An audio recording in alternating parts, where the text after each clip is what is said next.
আলিয়া ভাট এবং শর্বরীর alpha. YRF spy ইউনিভার্সের দুর্দান্ত অ্যাকশন প্যাকড এই ছবি।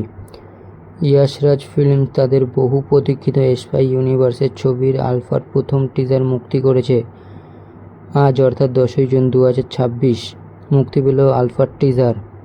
আলিয়া ভাট এবং শর্বরী ওয়াজ অভিনীত এই ছবিটি নারী নেতৃত্বাধীন প্রথম স্পাই সিনেমা, যা নিয়ে অনুরাগীদের মধ্যে তুঙ্গে রয়েছে উত্তেজনা। হ্যালো বন্ধুরা, তোমাদের স্বাগত নতুন ইউটিউব চ্যানেলে। টিজারের মূল আকর্ষণ অ্যাকশন। এই প্যাক টিজারে আলিয়া ভাটকে এক নতুন এবং অ্যাকশন প্যাকড অবতারে দেখা যাচ্ছে। তিনি একজন মারাত্মক গুপ্তচরের ভূমিকায় অভিনয় করেছেন, যাকে খুব ছোটবেলা থেকেই খুনি হিসাবে প্রশিক্ষিত করা হয়েছে।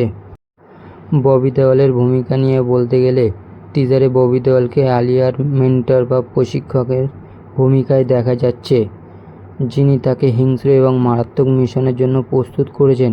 ছবিটির প্লট। ছবিটির আলিয়া একটি অরিজিন স্টোরি বা উৎস কাহিনী, যা স্পাই ইউনিভার্সের নতুন অধ্যায়ে রয়েছে। শর্বরীর অনুপস্থিতি। টিজারে প্রধানত আলিয়া এবং ববি দেওয়ালকে দেখানো হলেও শর্বরীর উপস্থিতি কম থাকায় দর্শকরা মিশ্র প্রতিক্রিয়া জানিয়েছে। পরিচালনা। ছবিটি পরিচালনা করেছেন শিব রাওয়াল, যিনি এর আগে দ্য রেইল ম্যান সিরিজ তৈরি করেছিলেন। দর্শকদের প্রতিক্রিয়া। টিজারটি সামাজিক মাধ্যমকে মিশ্র প্রতিক্রিয়া পেয়েছে। অনেকেই আলিয়া ভাটের তীব্র অভিনয়ের প্রশংসা করেছেন, অন্যদিকে কেউ কেউ মনে করেন টিজারে শর্বরীর ওপর আরও প্রকাশ করা উচিত ছিল। তবুও এটি দেখার জন্য নেটিজেনদের মধ্যে বেশ কৌতূহলী রয়েছে। ছবিটির মুক্তির তারিখ। দীর্ঘ প্রতীক্ষার পর আলফা সিনেমাটি 3 জুলাই 2026 অথবা 10ই জুলাই। বিভিন্ন সূত্রের ভিন্নতা রয়েছে বিশ্বজুড়ে প্রেক্ষাগৃহে মুক্তি পাওয়ার।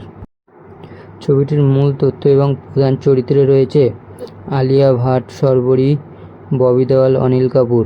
এবং সিনেমাটির জানার হচ্ছে স্পাই থ্রিলার অ্যাকশন ইউনিভার্স। বলতে গেলে ওয়াইআরএফের পাঠান ওয়ার টাইগারের সাথে যুক্ত হচ্ছে এই সিনেমাটি। সামগ্রিকভাবে আলফা টিজারটি একটি উচ্চ অকটেন নারী নেতৃত্বাধীন অ্যাকশন ছবির ইঙ্গিত দিচ্ছে, যা স্পাই ইউনিভার্সের নতুন এনার্জি নিয়ে আসবে বলে আশা করা হচ্ছে।